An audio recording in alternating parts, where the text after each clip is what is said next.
Namaskar, folks. My name is Sushant Sahni and I welcome you all to EduAtal. आज के session में हम एक बहुत ही इंपॉर्टेंट और बहुत ही इंटरेस्टिंग टॉपिक पढ़ने वाले हैं जिसे कहते हैं इम्पेयरमेंट। आई एम श्योर आप लोगों ने इन द वर्ल्ड ऑफ अकाउंटेंसी इस शब्द को, इस वर्ड को, इम्पेयरमेंट वर्ड को आपने जरूर सुना होगा। लेकिन एग्जैक्टली ये होता क्या है, प्लस लॉ मेकर्स ने, यानी कि अकाउंटिंग स्टैंडर्ड मेकर्स ने इस कॉन्सेप्ट को इंट्रोड्यूस ही क्यों किया, हम इस चीज के बारे में आज जानेंगे इस सेशन के अंदर। चलिए स्टार्ट करते हैं। इम्पेयरमेंट क्या होता है? इम्पेयरमेंट देखिए,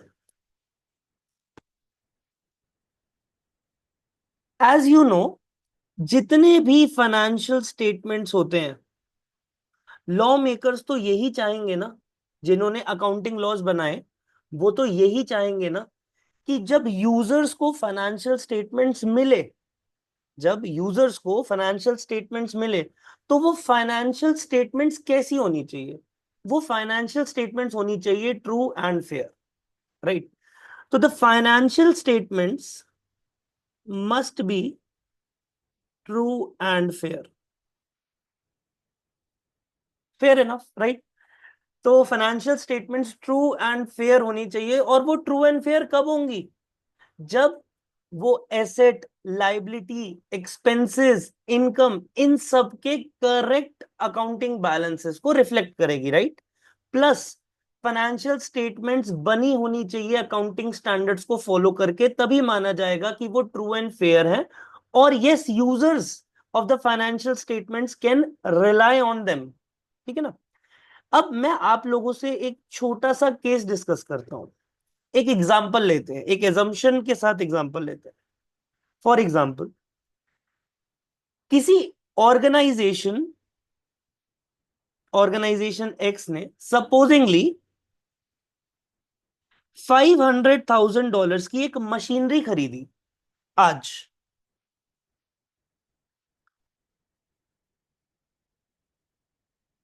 $500,000 की एक मशीनरी खरीदी आज।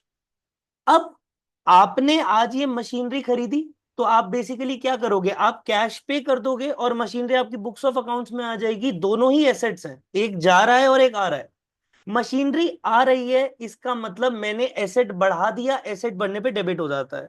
तो इसकी जनरल एंट्री क्या होगी? इसकी जनरल एंट्री होगी machinery debit to cash. Cash चला गया, हमारा कैश रिड्यूस हो गया, therefore cash needs to be credited because it is an asset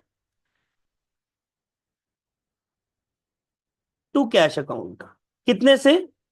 $500,000 से।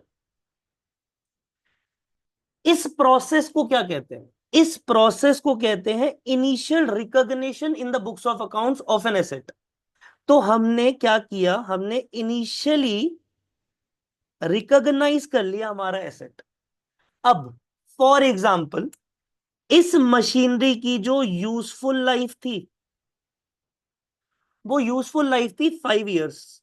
कि ये मशीनरी बिजनेस को, हमारी ऑर्गेनाइजेशन को इकोनॉमिक बेनिफिट 5 सालों के लिए ही प्रोवाइड करेगी बस। ठीक है? तो अब इतनी बड़ी कॉस्ट को, इतने बड़े एसेट को हम एक फाइनेंशियल अकाउंट पे, एक फाइनेंशियल ईयर पे तो चार्ज नहीं कर सकते। 5 साल की इसकी यूजफुल लाइफ है, इसीलिए हम क्या करेंगे? इसकी कॉस्ट को 5 इयर्स में एलोकेट करेंगे, राइट? तो हम इस $500,000 को एलोकेट करेंगे 5 इयर्स में, जो कि उसकी यूजफुल लाइफ है, राइट? जिसे हम डेप्रीसिएशन कहते हैं। तो फॉर एग्जाम्पल, हमने ईयर 1 के अंदर इस मशीनरी को खरीदा $500,000 का। अब ईयर 2 के अंदर क्या हुआ? या let me frame it this way, year 1 के एंड में क्या हुआ? ईयर वन के एंड में ईयर वन के एंड में इस मशीनरी पे आप लोगों ने क्या करा? डेप्रीसिएशन चार्ज करी। तो डेप्रीसिएशन लगाने की जनरल एंट्री क्या होती है? डेप्रीसिएशन एक एक्सपेंस है, राइट? तो हम डेप्रीसिएशन एक्सपेंस को क्या कर देंगे? डेबिट। कितने से? 100,000 से। क्यों? 500,000 की कॉस्ट को मुझे 5 इयर्स में एलोकेट करना है, तो इसकी पर ईयर की डेप्रीसिएशन $100,000 आएगी। This is depreciation per year, right. तो हमने इस डेप्रीसिएशन को ईयर 1 में चार्ज कर दिया, डेप्रीसिएशन एक्सपेंस को डेबिट कर दिया। अब ये डेप्रीसिएशन एक्सपेंस बेसिकली करेगा क्या, एक्यूमुलेटेड डेप्रीसिएशन को इंक्रीज कर देगा। और accumulated depreciation is a kind of, you can say, it is treated as a it is a provision, it is treated as a liability, ठीक है ना। तो ये liability नेचर्ड अकाउंट होता है। तो depreciation expense debit to accumulated depreciation. अगर मैं जर्नल एंट्री के बारे में बताऊं तो एक्यूमुलेटेड डेप्रीसिएशन एक लाइबिलिटी है, लाइबिलिटी इंक्रीज करेगी तो क्रेडिट हो जाएगी। डेप्रीसिएशन एक्सपेंस एक एक्सपेंस है, एक्सपेंस बढ़ता है तो डेबिट हो जाता है, राइट। तो depreciation expense debit to accumulated depreciation, $100,000 से हमने ये जर्नल एंट्री हमारी पास कर दी। अब मैं आप लोगों को ये अभी जर्नल एंट्रीज बता क्यों रहा था ये समझाता हूं। ये दोनों जर्नल एंट्रीज मैं आपको इसलिए बता रहा था अभी, बिकॉज किसी भी एसेट की कैरिंग अमाउंट का क्या मतलब होता है, कैरिंग अमाउंट मतलब उस एसेट की बुक वैल्यू क्या है, आपके बुक्स ऑफ अकाउंट्स में वो एसेट कितने का खड़ा हुआ है, उसको हम कहते हैं कैरिंग अमाउंट। और कैरिंग अमाउंट एसेट्स का कैसे निकलता है, किसी भी डेट पे आप किसी एसेट का कैरिंग अमाउंट निकाल सकते हो, पूरे साल में किसी भी डेट पे आप किसी भी एसेट का कैरिंग अमाउंट निकाल सकते हो। और उस कैरिंग अमाउंट को निकालने के लिए आप क्या करेंगे, आप historical cost of the asset, यानी कि आपने वो एसेट कितने का खरीदा था पास्ट में, हिस्टोरिकल कॉस्ट में से माइनस कर देंगे एक्यूमुलेटेड डेप्रीसिएशन को। ऐसे आपको मिल जाएगी carrying amount of the asset. वैसे अगर मैं कंप्लीट इक्वेशन की बात करूं जो आपको carrying amount of an asset देता है, that is historical cost less accumulated depreciation less impairment loss itself if any booked, ठीक है ना। इसके बारे में हम चर्चा करेंगे आगे, मैं लिख देता हूं अभी, लेस इंपेयरमेंट लॉस, ठीक है। तो अब अगर मैं इसी एसेट की बात करूं, इसी मशीनरी की बात करूं जो मैंने अपने एग्जांपल में ली है, तो $500,000 की मशीनरी खरीदी थी ईयर 1 की शुरुआत में, और ईयर 1 के एंड पे उस पे 1 साल की डेप्रीसिएशन यानी कि उसके 1 साल की एलोकेटेड कॉस्ट को हमने अप्लाई कर दिया मशीनरी के अगेंस्ट, राइट। तो हमने जनरल एंट्री डाल दी depreciation expense to accumulated depreciation, यानी हमारे एक्यूमुलेटेड डेप्रीसिएशन के अकाउंट में अब $100,000 हैं, और ये मशीनरी हमें $500,000 की पड़ी थी। तो अगर मैं आपसे पूछूं ईयर 1 के एंड में या फिर ईयर 2 का ओपनिंग बैलेंस, जो ईयर 1 का एंडिंग बैलेंस होगा वही ईयर 2 का ओपनिंग बैलेंस होगा, राइट। तो ईयर 1 के एंड में इसकी कैरिंग अमाउंट कितनी है मशीनरी की, इस एसेट की जिसका मैंने एग्जांपल लिया है, it is $500,000 which was the historical cost less accumulated depreciation। accumulated depreciation कितनी है इस केस में, $100,000, ठीक है। इंपेयरमेंट लॉस की तो अभी हमने चर्चा करनी है, उसको अभी हम इग्नोर कर देते हैं, ठीक है। तो $400,000 क्या है, आपके 1 साल के बाद आपकी मशीनरी की कैरिंग अमाउंट। आई होप यहां तक की सारी बात क्लियर है, ठीक है। तो अभी तक हमने क्या निकालना सीखा, हमने सिर्फ कैरिंग अमाउंट निकालना सीखा किसी एसेट का। और कैरिंग अमाउंट क्या होता है किसी भी एसेट का, it is the historical cost less accumulated depreciation less impairment loss if any, ठीक। तो ईयर 1 के एंड में हमारे एसेट की कैरिंग अमाउंट $400,000 है। कैसे, आप वो बात अब समझ चुके हैं। आगे चलते हैं, हमने ईयर 2 में भी कुछ किया होगा इस एसेट के साथ, और क्या किया होगा, यू कैन इजीली गेस। हमने ईयर 2 में भी इस एसेट पे डेप्रीसिएशन लगाई होगी जैसे हमने ईयर 1 में लगाई थी, है ना। तो हमने ईयर 1 वाली एंट्री डेप्रीसिएशन की ईयर 2 में भी करी होगी, क्योंकि ईयर 2 को भी हमने इस एसेट की कॉस्ट को एलोकेट किया होगा, राइट। तो हम अगर अब बात करें ईयर 2 के बारे में, तो ईयर 2 में भी आपने ईयर 2 के एंड पे यानी कि 31 दिसंबर ईयर 2 पे आपने depreciation expense debit to accumulated depreciation expense, ये जनरल एंट्री आपने पास करी होगी फॉर श्योर। अभी एक बोनस भी बताऊंगा इस एंट्री के साथ, ठीक है। एक और चीज बताऊंगा कि यहां पे जनरली स्टूडेंट्स को लगता है कि हो गई डेप्रीसिएशन चार्ज, हो गई एंट्री कंप्लीट, नहीं, इसके बाद भी एक और एंट्री होती है। वो क्या एंट्री होती है उसके बारे में भी अभी बताता हूं। पहले ईयर 2 को देखिए। ईयर 2 के एंड पे आपने डेप्रीसिएशन चार्ज कर दी, depreciation expense to accumulated depreciation, फिर से $100,000 से ऑब्वियसली स्ट्रेट लाइन मेथड को यूज किया जा रहा है, ठीक है। 5 इयर्स की यूजफुल लाइफ है, $500,000 की मशीनरी है, $100,000 की डेप्रीसिएशन मैंने क्या कर दी, चार्ज कर दी ईयर 2 में। अब आप मुझे बताइए आपकी एक्यूमुलेटेड डेप्रीसिएशन का बैलेंस कितना है ईयर 2 के एंड में। ईयर 2 के एंड में जो आपका एक्यूमुलेटेड डेप्रीसिएशन का बैलेंस है ना, वो कितना हो जाएगा, वो हो जाएगा जितनी डेप्रीसिएशन आप ईयर 1 में चार्ज कर चुके हैं वो, प्लस जितनी डेप्रीसिएशन आपने ईयर 2 में चार्ज करी, यानी कि वो हो गया $200,000।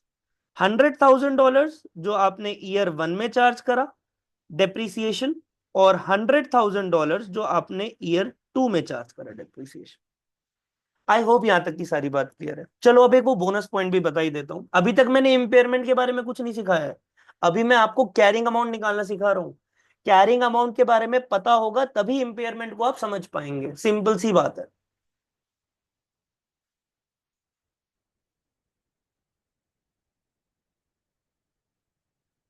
तो ये लिख देते हैं, ईयर 2 के एंड में जो हमारे मशीनरी का कैरिंग अमाउंट है वो कितना हो गया होगा, वो हो गया होगा $500,000, जो कि हिस्टोरिकल कॉस्ट थी मशीनरी की, लेस एक्यूमुलेटेड डेप्रीसिएशन। ईयर 1 और ईयर 2 दोनों की डेप्रीसिएशन लग चुकी है ईयर 2 के एंड तक, राइट।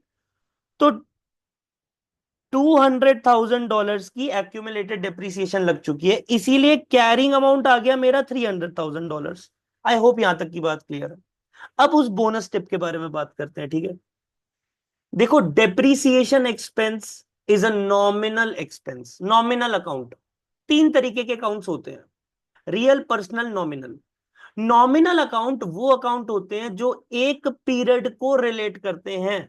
आपने जब depreciation expense to accumulated depreciation किया $100,000 से, तो ये जो डेप्रीसिएशन एक्सपेंस है आपका, ये कौन से साल को रिलेट करता है, ये रिलेट करता है ईयर 1 को, स्पेसिफिक ईयर को रिलेट करता है, इसीलिए ये एक नॉमिनल अकाउंट है। और एग्जांपल्स देता हूं आपको नॉमिनल अकाउंट के। रेंट अकाउंट, रेंट आउटस्टैंडिंग नहीं, वो पर्सनल अकाउंट हो जाता है। किसी को हमने पैसे देने हैं, वो हमारी देनदारी है, ठीक है। रेंट आउटस्टैंडिंग एक तरीके का वो बंदा जो हमारा टेनेंट है, जिसने हमसे रेंट लेना है, ठीक है, जो लैंडलॉर्ड है, जिसने हमसे रेंट लेना है, उसको क्या, उसको वो बेसिकली हमारा उधार, उसको हमने उधार देना है, वो हमारा क्रेडिटर है, राइट। तो रेंट आउटस्टैंडिंग हो जाता है पर्सनल अकाउंट, लेकिन rent expense, salary expense, depreciation expense, ये सारे नॉमिनल अकाउंट्स होते हैं, और ये अकाउंट रिलेट करते हैं एक अकाउंटिंग पीरियड को। और इसीलिए ये खर्चा है। ये खर्चा क्या होगा, ये खर्चा ट्रांसफर होगा पीएनएल के अंदर। तो याद रखिएगा, जितने भी नॉमिनल अकाउंट्स होते हैं, सेल्स रेवेन्यू भी एक नॉमिनल अकाउंट है, ठीक है। जितने भी नॉमिनल अकाउंट्स होते हैं, they are closed in the profit and loss account, ठीक है, they are closed in the profit and loss account. तो इसके बाद एक वो जो बोनस पॉइंट मैं आपको बता रहा था, इसके बाद एक और एंट्री होगी, क्या, डेप्रीसिएशन एक्सपेंस। क्या एसेट है, नहीं। क्या लाइबिलिटी है, नहीं। क्या ये बैलेंस शीट में जाएगा, नहीं। इसको हमें क्लोज करना पड़ेगा। क्लोज कैसे करेंगे, जो चीज डेबिट है उसको क्लोज करने के लिए उतने ही अमाउंट से क्रेडिट करना पड़ेगा। तो ईयर 1 की डेप्रीसिएशन की एंट्री क्या होगी, क्लोज होगी पीएनएल के अंदर, इसीलिए मैं टू डेप्रीसिएशन एक्सपेंस अकाउंट करूंगा। ये अकाउंट खत्म कर दिया मैंने $100,000 से, जितने से ये डेबिट हुआ था उतने से ये क्रेडिट हो चुका है, और ये जाएगा कहां, प्रॉफिट एंड लॉस अकाउंट के अंदर डेबिट हो जाएगा $100,000 से। I hope this much is clear, ठीक है। अब अगर आप देखो, टी शेप अकाउंट भी देखो, पीएनएल अकाउंट देखो, तो प्रॉफिट एंड लॉस अकाउंट के अंदर आपको क्या दिखेगा। आप अगर इस जनरल एंट्री को पोस्ट करते हैं, तो PNL account debit, to depreciation expense account $100,000 से, और पीएनएल के अंदर डेबिट साइड पे ही हमारे खर्चे आते हैं। तो this is how the flow of a journal entry takes place to profit and loss account. I hope यहां तक की सारी बातें क्लियर है। चलिए, now let's get back to carrying amounts. तो मैंने आपको ये बता दिया कि आप कैरिंग अमाउंट कैसे कैलकुलेट करेंगे। आप हिस्टोरिकल कॉस्ट में से किसी भी एसेट की एक्यूमुलेटेड डिप्रिसिएशन माइनस करेंगे, और कोई इंपेयरमेंट लॉस अगर लगा हुआ है तो वो माइनस करेंगे, और आपको मिल जाएगी carrying amount of your asset. Now supposedly, ये एक एग्जांपल से समझाता हूं। इंपेयरमेंट पे जा रहे हैं अब हम, तो I need your ears here, okay. Impairment क्या होता है अब हम वो समझने वाले हैं। तो अभी तक हम सिर्फ प्रीमाइस सेट कर रहे थे, ठीक है। अब ईयर 2 के एंड पे हमारे एसेट का कैरिंग अमाउंट कितना है। हमारे एसेट का कैरिंग अमाउंट है $300,000। क्यों? क्योंकि $500,000 का खरीदा था, $200 एक्यूमुलेटेड डेप्रिसिएशन लग चुकी है 2 सालों में, $300,000 है। तो अब आप मुझे एक बात बताइए, ईयर 2 की फाइनेंशियल स्टेटमेंट्स यानी ईयर 2 की बैलेंस शीट के अंदर, ईयर 2 की बैलेंस शीट के अंदर जो हमारी मशीनरी की कैरिंग अमाउंट है वो कितनी होनी है? वो होनी है $300,000 ईयर 2 के एंड पे, ठीक है, आफ्टर डेप्रीसिएशन। यानी कि this amount will be carry forwarded two year 3। Opening balance हो जाएगा मशीनरी का ईयर 3 का कैरिंग अमाउंट वाइज, ठीक है। नाउ अब एक एग्जांपल लेते हैं, ठीक है। बहुत इजीली ये बात समझ में आ जाएगी एक एग्जांपल से। देखिए, supposedly I was a plastic manufacturer. Poly bags आते हैं ना। सपोजिंगली मेरा बिजनेस था पॉली बैग्स मैन्युफैक्चरिंग का, और उसी पॉली बैग्स को बनाने के लिए मैंने $500,000 की मशीनरी को खरीदा था। अब मैंने उसको 2 साल चलाया, कोई प्रॉब्लम नहीं थी, मेरा बिजनेस भी अच्छा चल रहा था, मेरी मशीनरी भी बढ़िया काम कर रही थी, there was no issue at all, ठीक है। तो मेरी मशीनरी मेरे बुक्स ऑफ अकाउंट्स में $300,000 की दिख रही थी ईयर 2 के एंड में।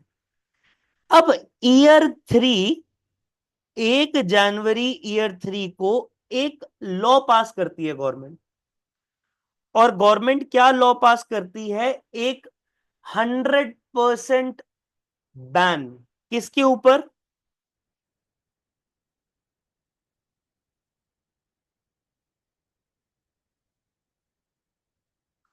100% bag ban on plastic bags. Plastic bags के ऊपर गवर्नमेंट ने 100% बैन लगा दिया। तो मतलब ये मशीनरी तो मेरे लिए अब यूजलेस हो गई, मैं इस मशीनरी को यूज ही नहीं कर सकता, ठीक है। बट स्टिल सपोजिंगली मेरे कुछ प्रोडक्ट्स थे प्लास्टिक के जो इस मशीनरी से बनते थे, जो अभी बैन नहीं हुए हैं, तो इस मशीनरी की अभी भी कुछ वैल्यू है। लेकिन सपोजिंगली मैं ऑफिस से घर जा रहा था, और जहां से मैंने मशीनरी खरीदी थी, मैं उस बंदे के पास रुक गया 2 मिनट के लिए। क्यों? मैंने उससे पूछा कि यार, जो मैंने तेरे से मशीनरी खरीदी थी आज से 2 साल पहले $500,000 की, वो आज आप कितने की बेचते हो? वो कहता, देखिए, लास्ट ईयर तक तो मैं उसको $600,000 की बेच रहा था, लेकिन प्रॉब्लम क्या हुई, गवर्नमेंट ने लगा दिया बैन, बायर्स है नहीं, डिमांड फॉल कर गई, प्राइसेस फॉल कर गए। तो आज मैं उसी मशीनरी को सेल कर रहा हूं, नई मशीनरी को, कितने की? $200,000 की। कितने की? $200,000 की। अब सोचिए एक बार, कोई मशीनरी आपके बुक्स ऑफ अकाउंट्स में कितने की है? बुक्स ऑफ अकाउंट्स में कैरिंग अमाउंट है $300,000 की, 2 साल पुरानी है अभी तो ये। नई मशीनरी यही मार्केट में मिल रही है आपको $200,000 की। एंड सपोजिंगली मेरे बिजनेस की फाइनेंशियल स्टेटमेंट्स मैंने ऐसे ही छाप दी, और मेरे यूजर्स ने देख लिया। और यूजर्स ऑफ फाइनेंशियल स्टेटमेंट्स कौन होते हैं? Banks, stakeholders, shareholders, obviously creditors, debt holders, ये सब आपके स्टेक होल्डर्स होते हैं। ये सब आपके यूजर्स ऑफ फाइनेंशियल स्टेटमेंट्स होते हैं। ये सब आपकी फाइनेंशियल स्टेटमेंट्स को यूज करते हैं, किस लिए? Financial decisions of investment D investment के लिए आपके बिजनेस के अंदर या बाहर, ठीक है।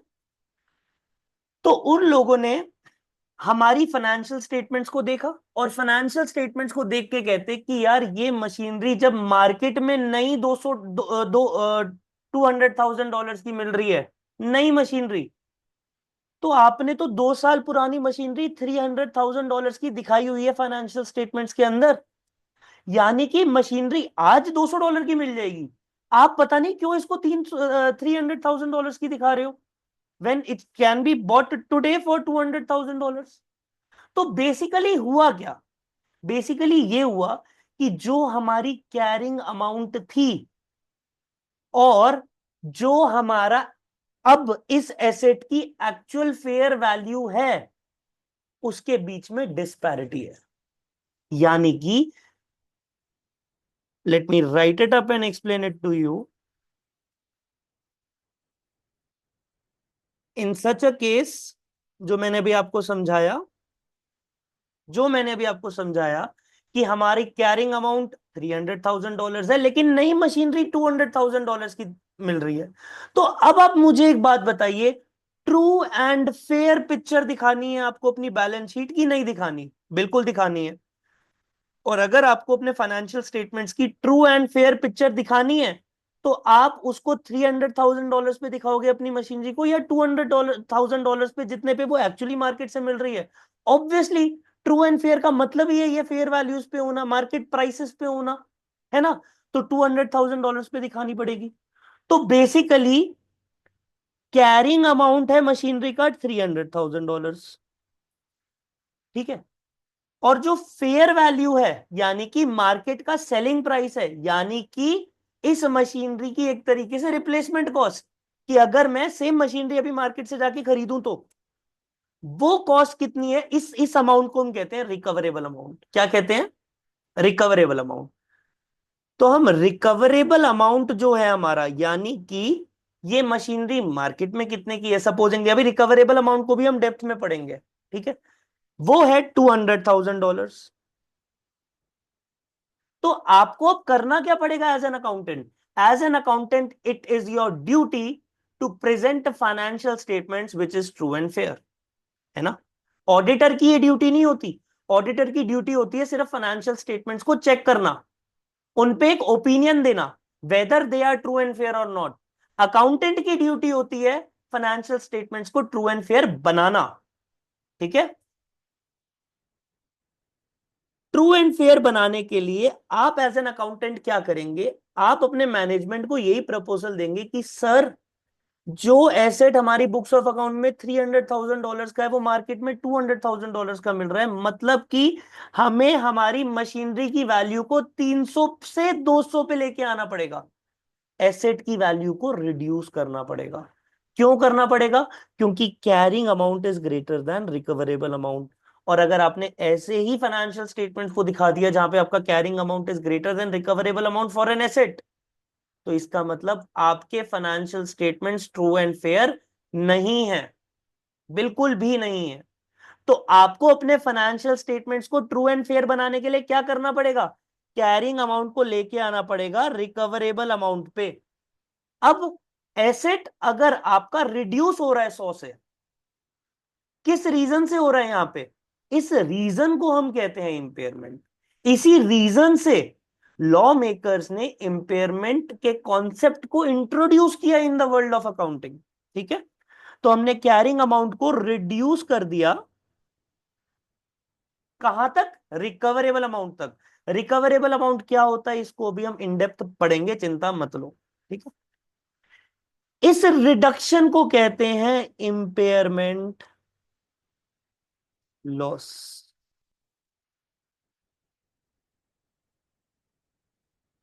आई होप यहां तक की सारी बात क्लियर है, ठीक है। अब जितना मैंने अभी आपको समझाया, इसी प्रिमाइस को आगे लेके जाते हैं और थोड़े सा और नॉलेज गेन करते हैं, थोड़ी सी और डिटेल्स में जाते हैं इंपेयरमेंट लॉस के बारे में, ठीक है। एक बेसिक आइडिया आपको लग गया होगा कि इंपेयरमेंट लॉस क्या होता है। इंपेयरमेंट लॉस, या फिर हम मानते हैं कि कोई एसेट इंपेयर्ड है और उस एसेट पे हमें इंपेयरमेंट लॉस को बुक करना है, ऐसा हम कब मानते हैं? ऐसा तब मानते हैं जब carrying amount of an asset और अ ग्रुप ऑफ एसेट भी हो सकता है, जिसके बारे में हम चर्चा करेंगे, ठीक है। ग्रुप ऑफ एसेट भी हो सकता है। सिंगुलर एसेट के लिए ही नहीं होता सिर्फ इंपेयरमेंट लॉस। इंपेयरमेंट लॉस एक कैश जनरेटिंग यूनिट के लिए भी हो सकता है, मतलब एक ग्रुप ऑफ एसेट्स के लिए भी हो सकता है, जो एक segment, separate segment of the business हो, और वो सेगमेंट केपेबल हो अपने आप में रेवेन्यू जनरेट करने के लिए, उसके लिए भी इंपेयरमेंट लॉस बुक हो सकता है। सिंगुलर एसेट के लिए भी हो सकता है और ग्रुप ऑफ एसेट्स के लिए भी हो सकता है। तो हम क्या करेंगे, कैरिंग अमाउंट जब भी किसी एसेट की ज्यादा है उसके रिकवरेबल अमाउंट से, तो difference is basically the impairment loss. तो हम हमारे एसेट को कैरिंग अमाउंट से रिकवरेबल अमाउंट पे लेके आएंगे। क्यों लेके आएंगे? ताकि हम true and fair picture of financial statements दिखा पाए, इसीलिए हम इंपेयरमेंट लॉस को बुक करेंगे। इंपेयरमेंट लॉस की जर्नल एंट्री भी मैं आपको भी बताऊंगा, ठीक है।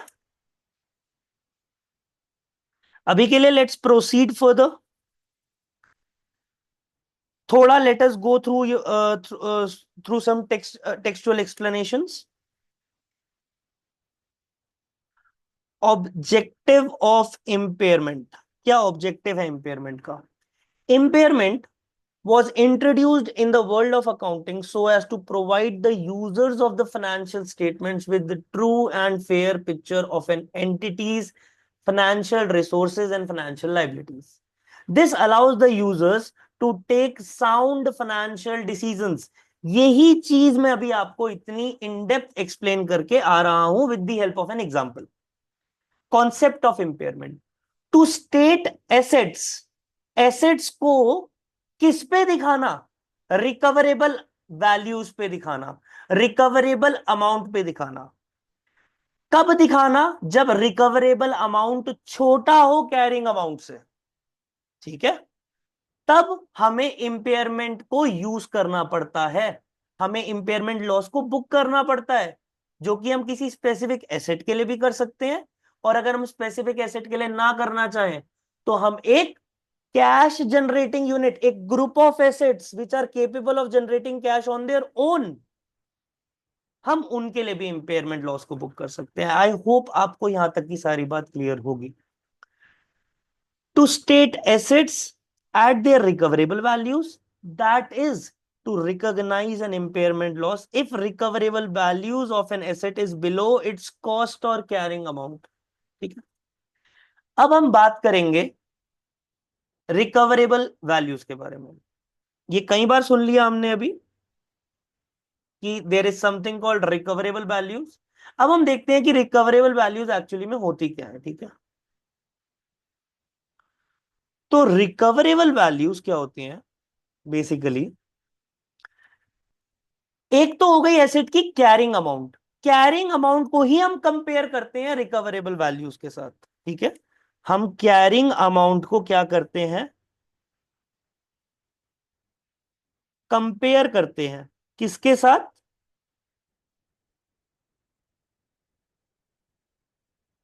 Recoverable amount of an asset के साथ। अब recoverable amount of an asset क्या होता है? Recoverable amount of an asset is nothing but higher of two figures. आप रिकवरेबल अमाउंट निकालने के लिए अपने क्वेश्चन में, अपने एमसीक्यूज में क्या करेंगे? आप लेंगे हायर ऑफ फिगर ए और फिगर बी। अब फिगर ए क्या है? Higher of fair value less cost to sell, और higher of fair value less cost to sell और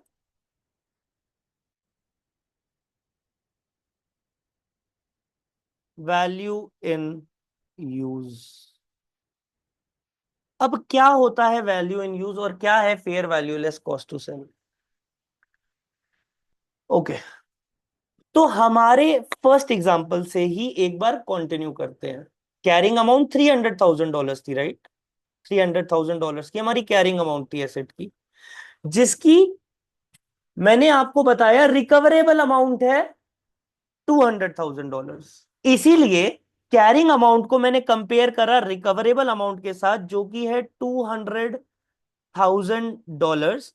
ये था $300,000, और इनके बीच का जो रिडक्शन है, बेसिकली जो मुझे कैरिंग अमाउंट में करना है, अपने एसेट का रिडक्शन करना है, वो क्या होता है मेरा? वो होता है मेरा इंपेयरमेंट लॉस, जो कि है $100,000।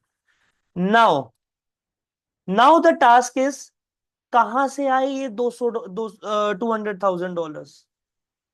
कैसे कैलकुलेट करा हमने इन $2 लाख के रिकवरेबल अमाउंट को? तो इसको कैलकुलेट करने के लिए हमने fair value less cost to sell करी होगी, यानी कि वो मार्केट में एसेट कितने का बिक रहा है और उसको बेचने का हमारे को कितना खर्चा लगेगा। ठीक है, तो एक तो वो अमाउंट हो गया। सपोजिंगली एसेट की फेयर वैल्यू थी $250,000, और उसको हमारी हमारे प्लांट में है ना एसेट, ये तो $250,000 का तो मुझे मार्केट में नया एसेट मिल रहा है। ठीक है, बट मैंने ये एसेट $500,000 का खरीदा था, जिसका कैरिंग अमाउंट $300,000 है। अब एक बात समझिए कि ये एसेट मेरे पास ऑलरेडी है, मेरी फैक्ट्री में ऑलरेडी ये एसेट है। मुझे उसको वहां से डिसअसेंबल करना है, उसको किसी नए बायर को ढूंढना है, फिर उस बायर को बेचना है, फिर उस बायर की टाइटल इंश्योरेंस भी करवानी पड़ सकती है, ट्रांसफर टाइटल की कॉस्ट भी बियर करनी पड़ सकती है, रिस्टोरेशन कॉस्ट भी बियर करनी पड़ सकती है। वो सब मिला मुलू के हम कहते हैं cost to sell. Supposingly that was $50,000, तो मेरा fair value less cost to sell क्या आ गया? $200,000। वैल्यू इन यूज के बारे में बात करते हैं, किसके बारे में? Value in use. I hope आपको ये वाला पोर्शन क्लियर होगा, बिकॉज रिकवरेबल अमाउंट इन दोनों अमाउंट्स में से बड़े वाला अमाउंट माना जाता है। फिर उस रिकवरेबल अमाउंट को हम कैरिंग अमाउंट के साथ कंपेयर करते हैं। अगर हमारा कैरिंग अमाउंट ज्यादा है रिकवरेबल अमाउंट से, तो इसके बीच के डिफरेंस को हम क्या मानते हैं? इंपेयरमेंट लॉस मानते हैं। What is value in use? अब supposingly you as a businessman takes the decision कि यार कोई नहीं, मेरा एसेट इंपेयर्ड है, कोई दिक्कत नहीं है, मैं इसको नहीं बेचूंगा, I will use it till the end of its useful life. आपने ये डिसीजन लिया कि अब आप इस एसेट को नहीं बेचने वाले, आप इस एसेट को यूज करने वाले हैं to the end of its useful life. तो वैल्यू इन यूज क्या हुआ? देखो, आप अपने एसेट को यूज कर रहे हो, एसेट से क्या होगी? प्रोडक्शन होगी। ठीक है, प्रोडक्शन होगी मतलब आप इन्वेंट्री बना रहे हो, इन्वेंट्री को आप बेचोगे तो मतलब आपके पास रेवेन्यू आएगा, राइट? तो ये जितने, सपोजिंगली इस एसेट की 5 इयर्स की यूजफुल लाइफ थी, आपने 2 साल डेप्रिसिएशन लगा दी, बचे 3 साल। 3 साल का हम क्या चेक करेंगे कि फ्यूचर में मेरे एस्टिमेटेड कैश इनफ्लोज कितने होने वाले हैं इस एसेट से। मतलब अगर मैं इस एसेट को आज की डेट में ना बेचूं, इस इंपेयर्ड एसेट को आज की डेट में मैं ना बेचूं और यूज करता रहूं, तो फ्यूचर में मुझे ईयर 3, ईयर 4, ईयर 5 में कुछ कैश इनफ्लक्स तो होगा, मेरे पास कुछ पैसा तो आएगा। तो ईयर 3, ईयर 4 और ईयर 5 में जितना भी पैसा मेरे पास इस मशीनरी को यूज करके आएगा जो कि इंपेयर्ड है, उसको अगर मैं प्रेजेंट वैल्यू पे लेके आ जाऊं, प्रेजेंट वैल्यू मतलब we use time value of money over here. ठीक है, we use discounting factors over here, PVIF, PVAF, present value interest factor, present value annuity factor. हम टाइम वैल्यू ऑफ मनी का बहुत बेसिक यूज करते हैं, और हम present value of future cash flows को निकाल लेते हैं। तो हमें क्या पता चल जाता है? इस एसेट की वैल्यू इन यूज, यानी कि एज द नेम सजेस्ट यार, वैल्यू इन यूज। यूज करते रहेंगे हम एसेट को, तो हमारी कितनी वैल्यू जनरेट होगी उसको हमने देखना है प्रेजेंट वैल्यू पे। This is value in use. Supposedly ये आई $300,000। Sorry, let me rewrite it over here and magnify it for you guys. Value in use. Supposingly it came out to $150,000. अगर $150,000 है तो इन दोनों में से जो भी बड़ा फिगर है वो मेरा रिकवरेबल अमाउंट हुआ। रिकवरेबल अमाउंट हो गया मेरा $200,000, और $200,000 is less than the carrying amount, इसीलिए मेरा इंपेयरमेंट लॉस बुक होगा। मैं कैरिंग अमाउंट को रिड्यूस करके रिकवरेबल अमाउंट पे लेके आऊंगा। रिकवरेबल अमाउंट वो अमाउंट है जिस पे अगर हमारा एसेट है तो हमारी फाइनेंशियल स्टेटमेंट्स हमें ट्रू एंड फेयर पिक्चर दे रही है।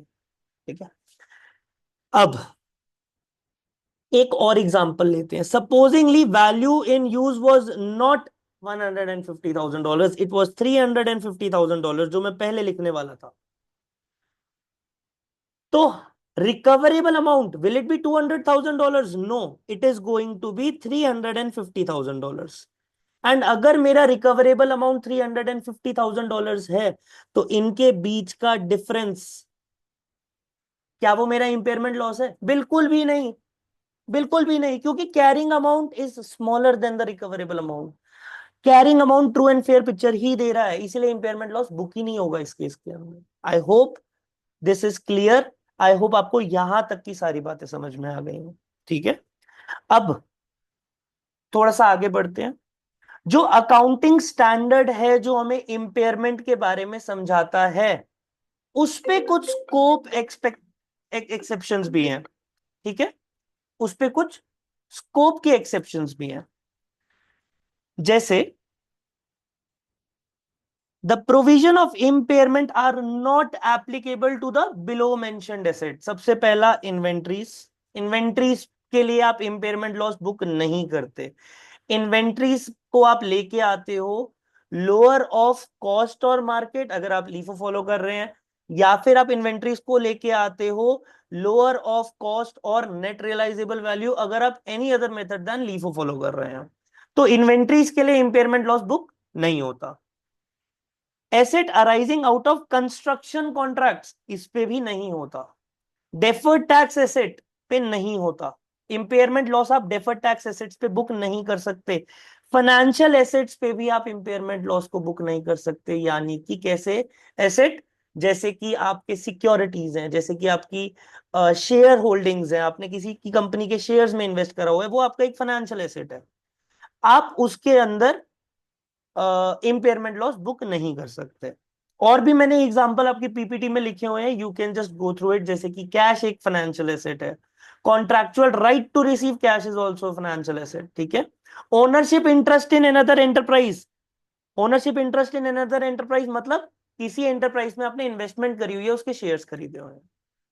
आगे चलते हैं,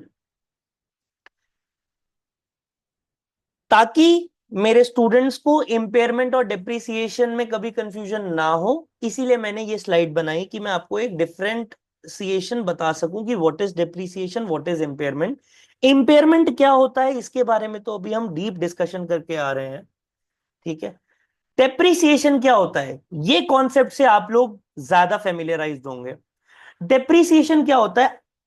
मैंने बहुत बार सुना है लोगों को ये बोलते हुए कि depreciation is what, it is basically the allocation of cost, which is fine, which is right.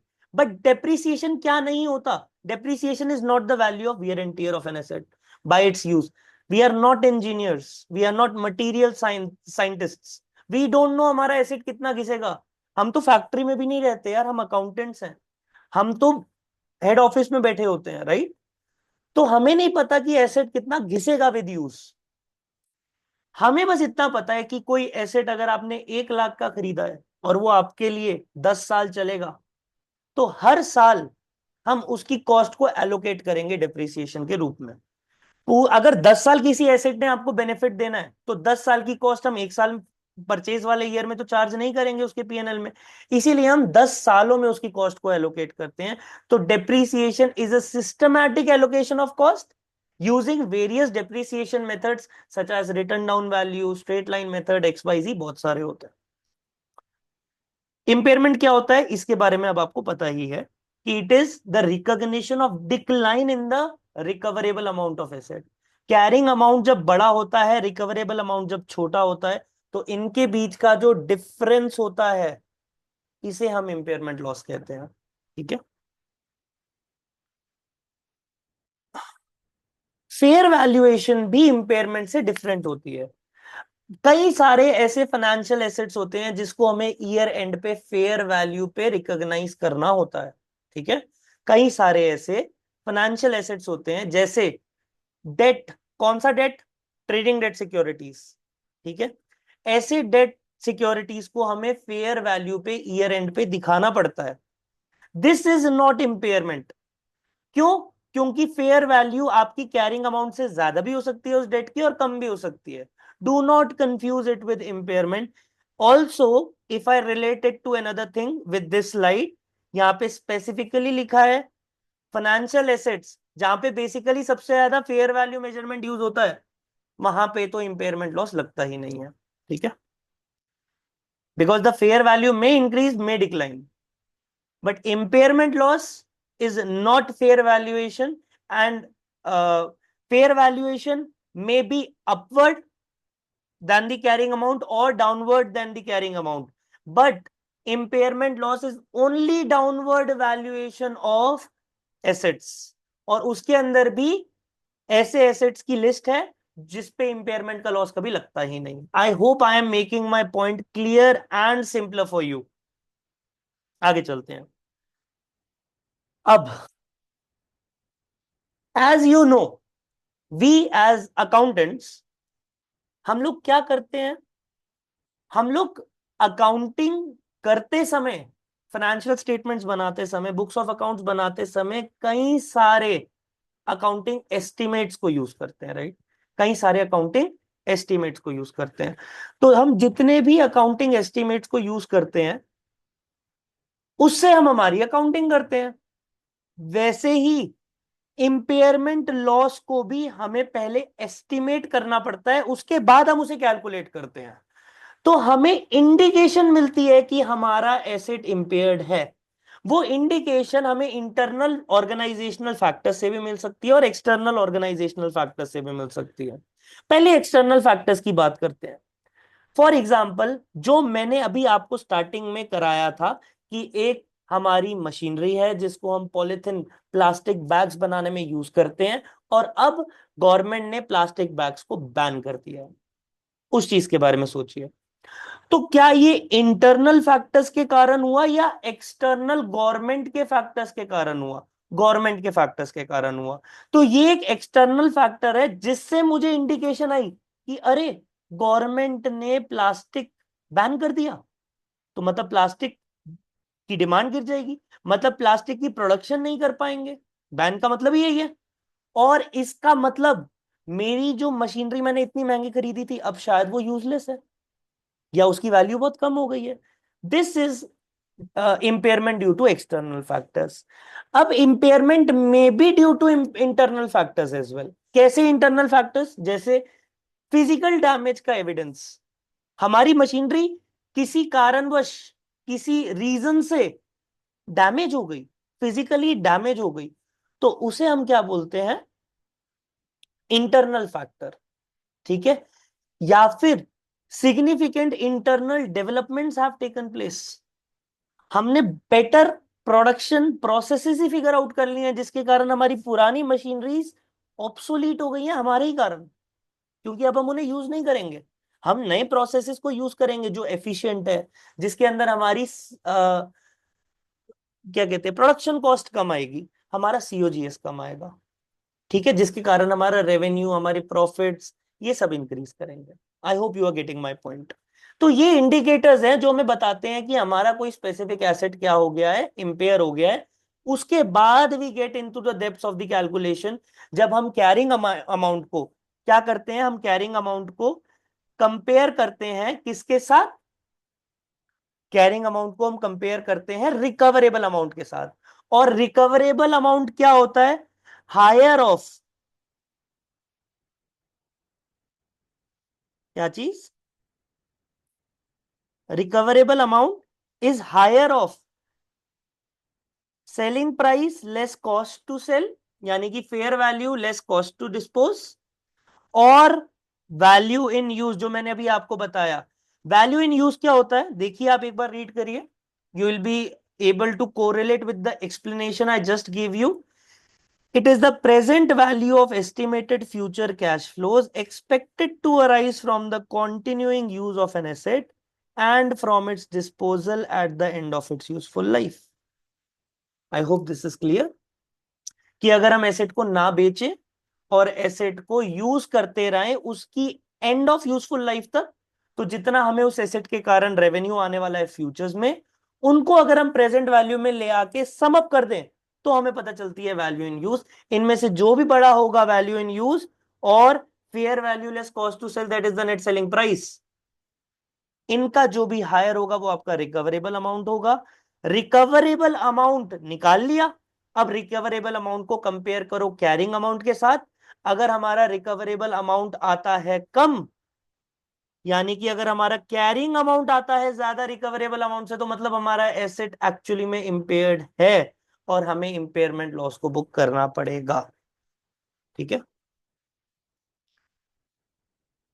Now recoverable amount, recoverable amount is the higher of this और दिस, यानी कि fair value less cost to sell that is the net selling price और value in use जो अभी मैं आपको समझा चुका हूं। और इंपेयरमेंट लॉस कैसे निकलता है? It is the carrying amount less the recoverable amount of an asset. I hope I am making things clearer for you. I hope आपको समझ में आ रही है सारी बात। Because if I talk about the exam perspective, वो impairment पे जरूर एक आध क्वेश्चन तो देंगे ही देंगे, मेरे एक्सपीरियंस से। ठीक है, क्यों देंगे? Because it is a concept which is heavily used in the world of accountancy and you people are those जो आगे के फ्यूचर प्रोफेशनल अकाउंटेंट्स बनने वाले हैं।